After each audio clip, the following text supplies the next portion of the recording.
ಓಂ ಶಾಂತಿ. ನೀವು ಒಬ್ಬ ತಂದೆಯಿಂದಲೇ ಕೇಳಬೇಕಾಗಿದೆ ಮತ್ತು ಕೇಳಿದ್ದನ್ನು ಅನ್ಯರಿಗೂ ತಿಳಿಸಬೇಕಾಗಿದೆ.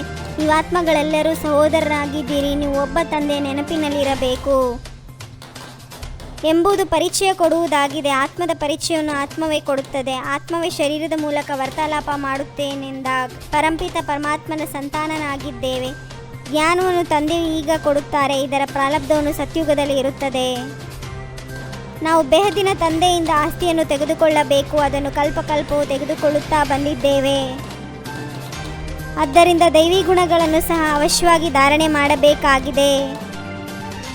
ಈ ಚಿತ್ರಗಳಿಲ್ಲದಿದ್ದರೂ ಸಹ ತಿಳಿಸಬಹುದು. ಯಾರಲ್ಲಿ ಜ್ಞಾನವಿದೆಯೋ ಅವರು ಅನ್ಯರ ಕಲ್ಯಾಣವನ್ನು ಮಾಡಲು ತಮ್ಮ ಸಮಾನರನ್ನಾಗಿ ಮಾಡಿಕೊಳ್ಳಲು ಓಡುತ್ತಿರುತ್ತಾರೆ. ಎಷ್ಟು ಮಂದಿಗೆ ಜ್ಞಾನವನ್ನು ತಿಳಿಸಿದ್ದೇವೆ ಎಂದು ತಮ್ಮನ್ನು ನೋಡಿಕೊಳ್ಳಬೇಕಾಗಿದೆ. ಭಕ್ತಿಯ ರಾತ್ರಿಯಾಗಿದೆ, ಜ್ಞಾನ ದಿನವಾಗಿದೆ. ತಂದೆಯು ರಾತ್ರಿಯನ್ನು ದಿನವನ್ನಾಗಿ ಮಾಡಲು ಬರುತ್ತೇವೆ.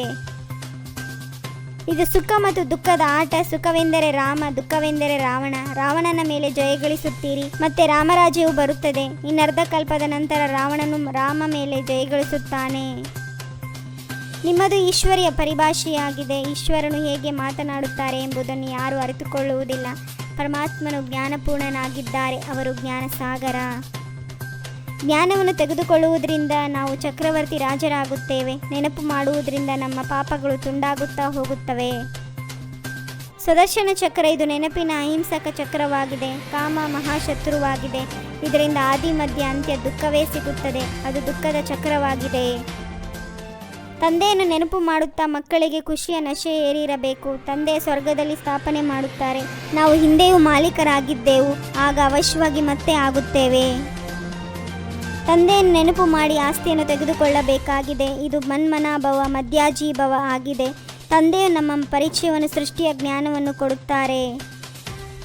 ನಾವು ಭಾರತವಾಸಿಗಳೇ ಸೂರ್ಯವಂಶಿಯವರಾಗಿದ್ದೇವೆ. ನಂತರ ಚಂದ್ರವಂಶಿ, ವೈಶ್ಯವಂಶಿ ಹಾಗೆ ಕೆಳಗಿಳಿದಿದ್ದೇವೆ. ವಾಮ ಮಾರ್ಗದಲ್ಲಿ ಹೋಗುವುದರಿಂದಲೇ ಎಷ್ಟೊಂದು ಪತಿತರಾಗಿ ಬಿಡುತ್ತೀರಿ. ದೇವತೆಗಳು ಸತ್ಯಯುಗದ ಮಾಲೀಕರಾಗಿದ್ದಾಗ ದೈವಿ ಗುಣವಂತು ಮನುಷ್ಯರಾಗಿದ್ದರು. ಈಗ ಅಸುರಿ ಗುಣವುಳ್ಳವರಾಗಿ ಬಿಟ್ಟಿದ್ದಾರೆ. ಮತ್ತು ಯಾವುದೇ ಅಂತರವಿಲ್ಲ. ಸೊಂಡಲಿರುವ ಬಾಳವುಳ್ಳಂತಹ ಮನುಷ್ಯರಿರುವುದಿಲ್ಲ. ತಂದೆ ದೇವಿ ದೇವತಾ ಧರ್ಮವನ್ನು ಸ್ಥಾಪನೆ ಮಾಡುತ್ತಾರೆ. ಮುಖ್ಯವಾದುದು 4 ಧರ್ಮಗಳಾಗಿವೆ. ಅದರಲ್ಲಿ ದೇವಿ ದೇವತಾ ಧರ್ಮವೇ ತಳಪಾಯವಾಗಿದೆ. ಇದು ಈಶ್ವರಿಯ ವೃಕ್ಷವಾಗಿದೆ. ತಂದೆ ಈ ವೃಕ್ಷದ ಬೀಜರೂಪನಾಗಿದ್ದಾರೆ. ಎಲ್ಲರೂ ಮುಕ್ತಿಧಾಮದ ನಿವಾಸಿಗಳೇ ಆಗಿದ್ದಾರೆ. ನಾವೆಲ್ಲ ಆತ್ಮಗಳು ಸಹೋದರರಾಗಿದ್ದೇವೆ. ಯಾರೆಲ್ಲ ಹೊಸ ಹೊಸ ಆತ್ಮಗಳು ಮೇಲಿನಿಂದ ಬರುತ್ತಾರೆಯೋ ಅವರಿಗೆ ಮೊದಲ ದುಃಖವಾಗುವುದಿಲ್ಲ. ಆಟವೇ ಮೊದಲು ಸುಖ, ನಂತರ ದುಃಖದ್ದಾಗಿದೆ. ಹೊಸದಾಗಿ ಬಂದವರು ಸತೋಪ್ರಧಾನರಾಗಿರುತ್ತಾರೆ. ಎಲ್ಲ ಲೆಕ್ಕಾಚಾರಗಳನ್ನು ಇಲ್ಲಿಯೇ ಸಮಾಪ್ತಿ ಮಾಡಿಕೊಂಡು ಅರ್ಧಕಲ್ಪಕ್ಕಾಗಿ ಸುಖವನ್ನು ಜಮಾ ಮಾಡಿಕೊಳ್ಳಬೇಕಾಗಿದೆ. ಈ ಹಳೆಯ ಪ್ರಪಂಚದೊಂದಿಗೆ ಈಗ ಮನಸ್ಸನ್ನಿಡಬಾರದು. ಈ ಕಣ್ಣುಗಳಲ್ಲಿ ಏನೆಲ್ಲವೂ ಕಾಣಿಸುತ್ತದೆಯೋ ಅದನ್ನು ಮರೆಯಬೇಕಾಗಿದೆ. ತಂದೆಯು ಬಹಳ ಶಕ್ತಿಶಾಲಿಯಾಗಿದೆ. ಇದರಿಂದ ಎಚ್ಚರಿಕೆ ನೀಡಬೇಕಾಗಿದೆ. ವಿದ್ಯೆಯಲ್ಲಿ ಬಹಳ ತೀವ್ರವಾಗಿ ಮುಂದೆ ಹೋಗಬೇಕಾಗಿದೆ.